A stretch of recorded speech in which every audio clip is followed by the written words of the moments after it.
Gauss law के according अगर कोई चार्ज, ठीक है, क्लोज्ड एरिया में रखा हुआ है, लेट्स से कि ये कोई चार्ज है, ठीक है, क्यू, ठीक है, और ये क्लोज्ड सरफेस में है, ठीक है, चारों तरफ से घिरा हुआ है, एक सरफेस है और इस चार्ज को हर तरफ से इसको घेर के रखा हुआ है, ठीक है, क्लोज्ड सरफेस हम इसको बोलते हैं। और इस सरफेस पे कोई भी मतलब होल्स नहीं होने चाहिए, ठीक है, जैसे तुम्हारे बॉल्स होती है, जैसे फुटबॉल होता है, फुटबॉल में तुम्हारा एक हवा भरने के लिए छेद होता है, लेकिन वो भी बंद होता है ताकि हवा ना निकले, ठीक है, इस तरीके से क्लोज सरफेस होना चाहिए जहां से हवा पास होने की जगह नहीं होनी चाहिए बेसिकली हम, ठीक है, तो बेसिकली हम क्या करते हैं कि आइडियली क्लोज सरफेस थोड़े से भी होल्स नहीं होने चाहिए, कोई भी होल नहीं होना चाहिए,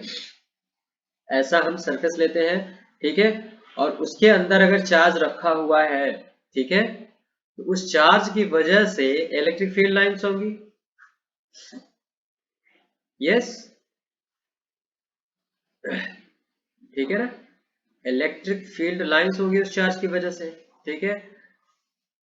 और इलेक्ट्रिक फील्ड लाइंस होगी, और वो इलेक्ट्रिक फील्ड लाइंस क्या करेंगे, इस सरफेस को क्रॉस करेंगे, तो जब इलेक्ट्रिक फील्ड लाइंस किसी सरफेस को क्रॉस करती है तो क्या होता है, फ्लक्स जनरेट होता है, ठीक है, ओके, तो गॉस लॉ के अकॉर्डिंग अगर क्लोज सरफेस पे कोई चार्ज है, क्लोज सरफेस के अंदर इनसाइड एरिया में अगर कोई चार्ज है, तो फ्लक्स कितना होता है, जो टोटल फ्लक्स है वो कितना होता है,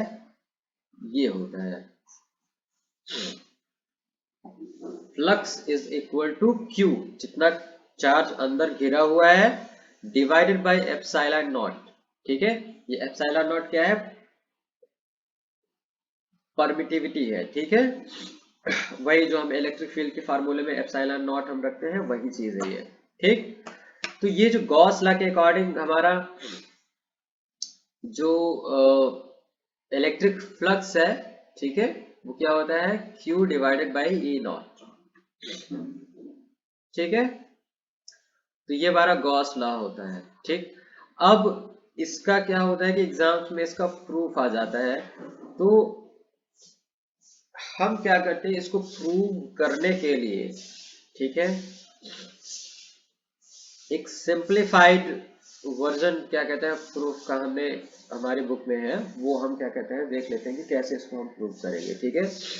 एक एग्जाम्पल के थ्रू हम इसको प्रूव कर लेते हैं, ठीक, हम क्या ले लेते हैं कि एक स्फीयर ले लेते हैं, ठीक है, जैसे तुम्हारी बॉल होती है, ठीक, और उसके अंदर हम चार्ज रख देते हैं क्यू, ठीक, इस स्फीयर का जो स्फेरिकल सेल है, ठीक है, जो स्फेरिकल बाउंड्री है उसका हमने क्या ले लिया है, रेडियस आर ले लिया है, ओके, ठीक है,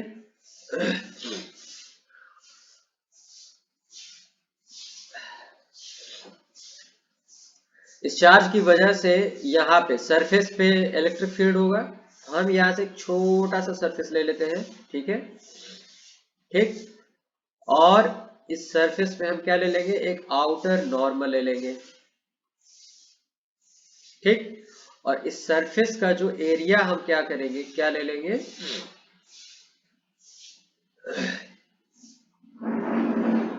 डेल्टा एस, ठीक है, डेल्टा एस क्यों लिख रहे हैं, क्योंकि वो छोटा सा एरिया है, ठीक है, जब डेल्टा लिखते हैं तो वो एक स्मॉल एरिया हम क्या कहते हैं काउंट करते हैं, इसलिए हम उसको डेल्टा ले रहे हैं, ठीक है, तो ये हमारा क्या है, एरिया जो स्मॉल एरिया है,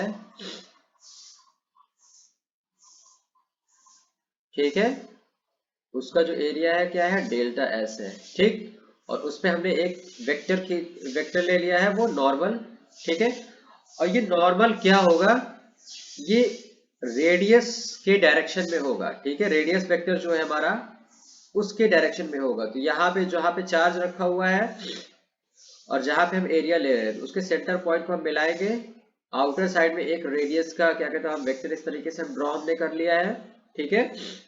तो इसी के डायरेक्शन में इसका ये नॉर्मल होगा, ठीक है, तो जो एरिया हमारा जो पोजीशन वेक्टर होगा, लेट्स से कि ये हमारा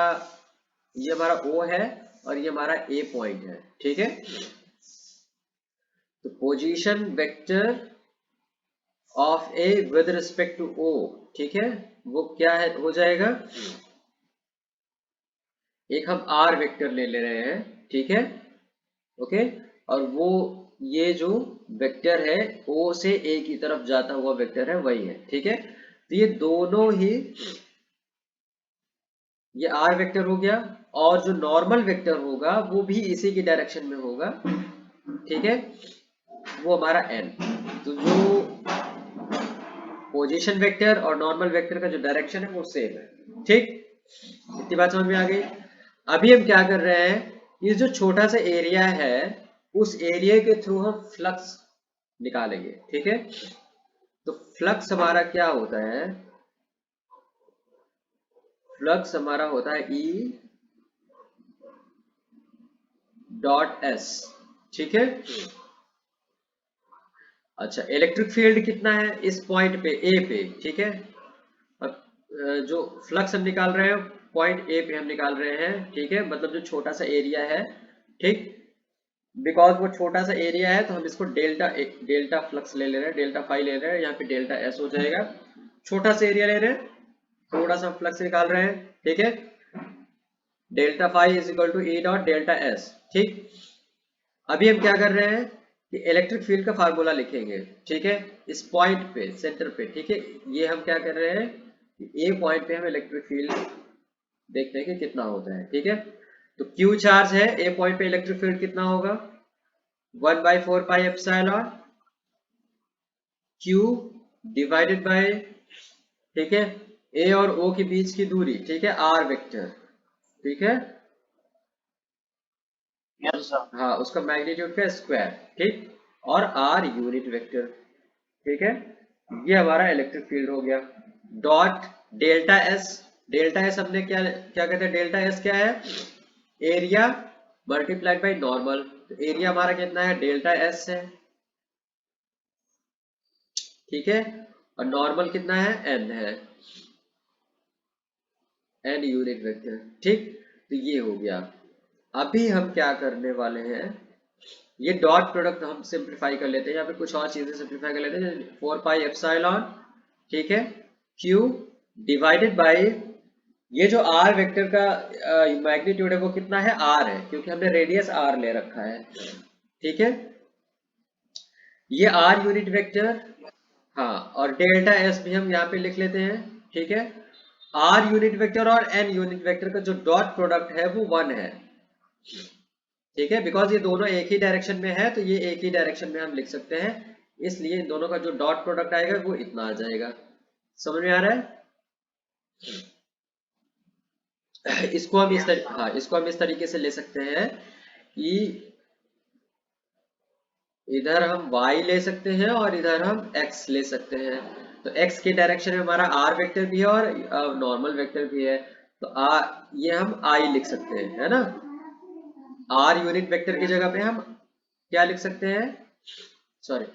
r यूनिट वेक्टर की जगह पे हम I लिख सकते हैं और n यूनिट वेक्टर की जगह पे भी I लिख सकते हैं। तो यहाँ पे I और I दोनों जगह पे हो जाएगा, तो दोनों को I की डायरेक्शन में, ठीक है। तो ये दोनों का डॉट प्रोडक्ट कितना आएगा, इतना आएगा, ठीक है।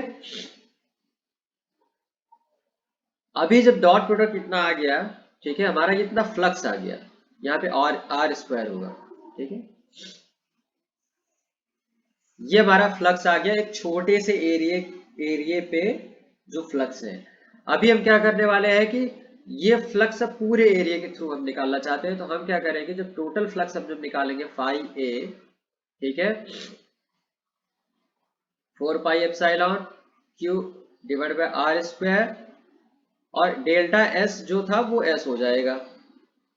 ठीक है। कंप्लीट एरिया जो पूरा टोटल स्फेरिकल तुम्हारे बॉल है या स्फेरिकल सरफेस है उसका कंप्लीट एरिया, जो टोटल फ्लक्स होगा वो टोटल ये हो जाएगा, ठीक है। इसको हम डायरेक्टली भी लिख सकते थे, देखो ये फ्लक्स इतना आ रहा है टोटल, ठीक है। अब तुम देखोगे कि इसको हम डायरेक्टली भी लिख सकते थे कि अगर हम देखना चाहें तो फ्लक्स जो होता है, ठीक है, ठीक, इलेक्ट्रिक फील्ड का मैग्नीट्यूड और एस का जो एरिया वेक्टर है उसका मैग्नीट्यूड, ठीक है, जो टोटल सरफेस एरिया है, ठीक है। तो जो स्फेरिकल सेल में जो क्या कहते हैं तुम्हारा फ्लक्स होगा, वो फ्लक्स क्या हो जाएगा, इलेक्ट्रिक फील्ड का जो मैग्नीट्यूड है, ठीक है, और मल्टीप्लाइड बाय जो टोटल एरिया है, सरफेस एरिया जो टोटल है, तो ई डॉट एस। तो इतना हमारा इलेक्ट्रिक फील्ड हो गया और एस क्या हो गया, हमारा टोटल सरफेस एरिया हो गया, ठीक है। अभी टोटल सरफेस एरिया हम लिखेंगे कितना होगा, ठीक है, q divided by are square. हाँ, total surface area spherical shell का कितना होता है, 4 पाई r² होता है। तो इसको यहाँ पे सब्स्टिट्यूट कर देते हैं, 4 पाई r²,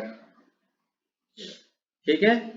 अभी अभी तुम देखोगे कि r² 4 पाई कैंसिल हो जा रहा है, r² से r² कट गया, 4 पाई से 4 पाई कट गया, बचा कितना, q divided by epsilon not,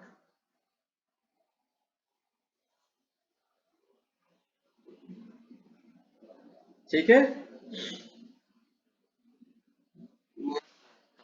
तो ये एक मतलब आसान सा प्रूफ है, जो गॉस लॉ का प्रूफ है, ठीक है। हम एक सिंपल सा हमने एक क्लोज्ड सरफेस ले लिया जो कि हमारा स्फीयर है, और उसमें हमने निकाला फ्लक्स, ठीक है। फ्लक्स जब हम निकालते हैं तो हमारा कितना फ्लक्स आता है, जो टोटल फ्लक्स आएगा वो Q divided by epsilon not आता है, ठीक है। अब इन जनरल, हाँ, गॉस लॉ के अकॉर्डिंग इन जनरल हम अगर स्फेरिकल सेल ना लेके कोई और रैंडम सा सरफेस लेते हैं, बस वो क्लोज होनी चाहिए, तो उसके अगर अंदर चार्ज कितना रखा हुआ है, Q है, तो उसका जो टोटल फ्लक्स होगा Q divided by epsilon not ही होगा, ठीक है। फॉर एग्जाम्पल के लिए, हाँ,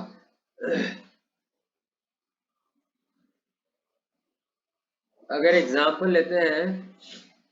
लेट्स से कि अगर ये चार्ज यहाँ पे रखा हुआ है Q, ठीक है, और इसको हमने क्या एक बॉक्स से क्लोज कर दिया, रेक्टेंगुलर बॉक्स है, ठीक है, ओके। ये हमारा रेक्टेंगुलर बॉक्स हमने इसको, हाँ, रेक्टेंगुलर बॉक्स के अंदर हमने इस चार्ज को रख दिया है, ठीक है। जो टोटल फ्लक्स होगा यहाँ पे भी इस चार्ज की वजह से जो टोटल फ्लक्स होगा, ठीक है, इलेक्ट्रिक फील्ड चार्ज की वजह से होगा, और वो इलेक्ट्रिक फील्ड लाइंस एक फ्लक्स जनरेट करेंगे,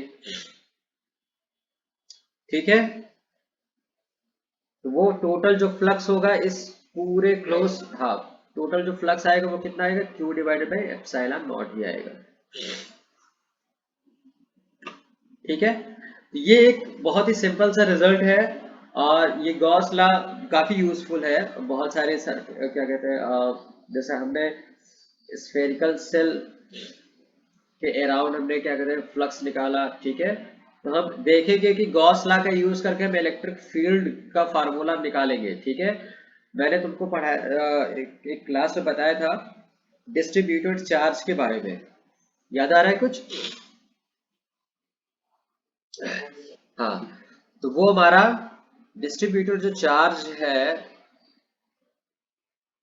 ठीक है, तो वो हम क्या पढ़ेंगे,